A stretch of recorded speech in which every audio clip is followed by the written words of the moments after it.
పెద్ద కంపెనీలు అంటారా, మీరు ఇంకా పోరాటం చేయాలి. పోరాటం చేస్తే మారుస్తాయి, కాదంట్లా 100కే ఒక 20 మారుస్తారు, 80 మార్చరు. ఆ 20 కూడా మీ బిల్లు ఉందా, మీరు తీసుకున్న బిల్లు దాచిపెట్టాలి, మీరు ఎక్కడ కొన్నారో అవన్నీ దాచిపెట్టాలి.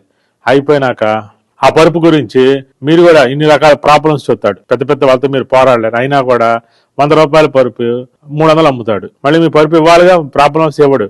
మళ్ళీ ఇప్పుడు ఈ పరుపు 300 రూపాయల పరుపు అమ్మాడు కదా, మీ పరుపుకి డిప్రిషియేషన్ ఉండిద్దండి, ఎవ్రీ సంవత్సరం 20% కాడ తగ్గించిస్తామండి అని చెప్పి, మీరు పరుపు 4 ఏళ్ళు అయిందండి, ప్రాబ్లం వచ్చి 80% మీ డబ్బులు కదా కొత్త పరుపు ఇస్తా అని చెప్తాడు. అప్పుడు ఎంత అయితే 30,000 పరుపు, ఆ రోజుకి అది 40,000 అవుతుంది 5 ఏళ్లలో.